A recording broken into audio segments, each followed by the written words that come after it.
Good morning and welcome back to AfricaCom Day 2. It certainly is a fantastic show here today, and I'm very pleased to have Fanie Pretorius, the Regional Director for Angola Cables, with me here at the Angola Cable stand. And I'd like to find out a couple of things from Fanie. Firstly, good morning. Good morning, Rick. Fanie, tell us a bit more about what the important role that subsea cables play, particularly here in Southern Africa. So the recent boom in submarine cables that we've seen has certainly brought higher quality, more affordable internet to South Africa, and that has connected and created more business opportunities for South Africa as well. The big question these days is, connectivity. Do we have enough access to data and broadband? Can you share with us a few of the services that Angola Cables is providing, not just here in South Africa, but to the neighboring countries and further north? Okay. Now, that's actually a very good question, because we always get the question, is there enough connectivity?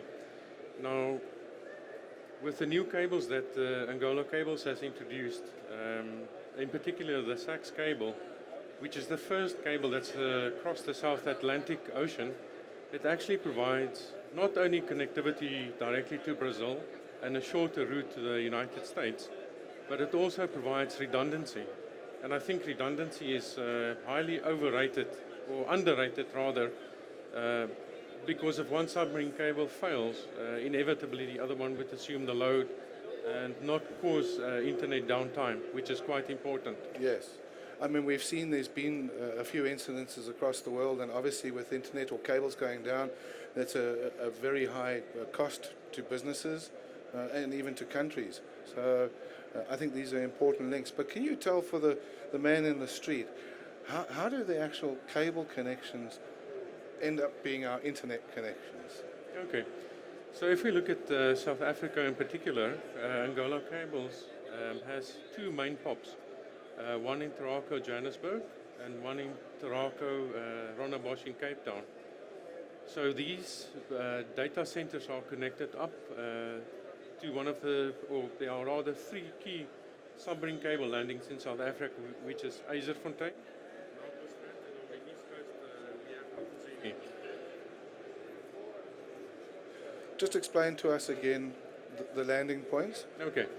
So in South Africa we have three main submarine cable landing points today. One is in Fontaine, where the wax cable comes down to.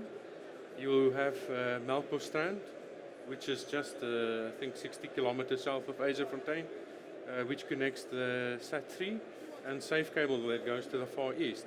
But often neglected is this branch over here which goes to Mtunzini in the East Coast, which then connects up to all the East Coast cables.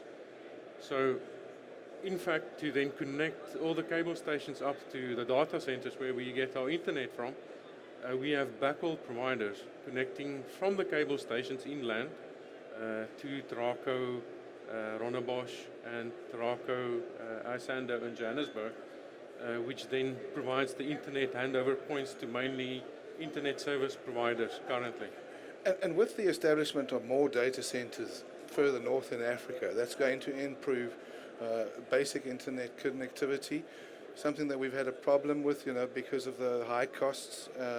There's barriers to entry, the regulations, etc.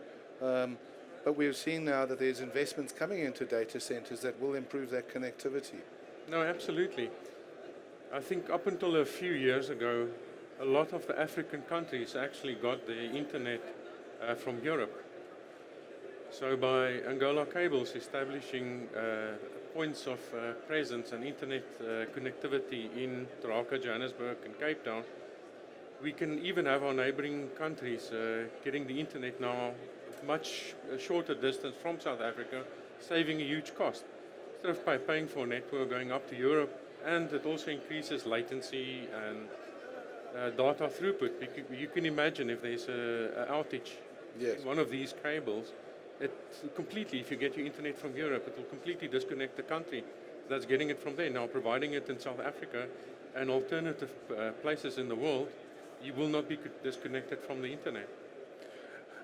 And just as the last question, what I want to establish is not just internet connectivity, but we're using these information highways to share content and data from South Africa, from Botswana, Namibia, etc., with other parts of the world. Tell us a bit more what Angola Cables is doing in providing that, being the conduit to provide that information. Okay. So being connected to our network, we have main providers for content which subscribers to our network can get directly.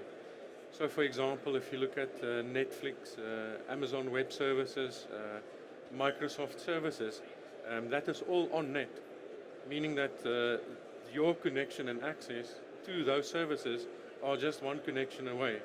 By connecting to our network, neither of these 2 points or any of the points along our network, you have access to those content providers and content. Well, I'd like to thank you, Fanie. It was certainly been a pleasure to be with you here this morning, and all the best, and we will talk again.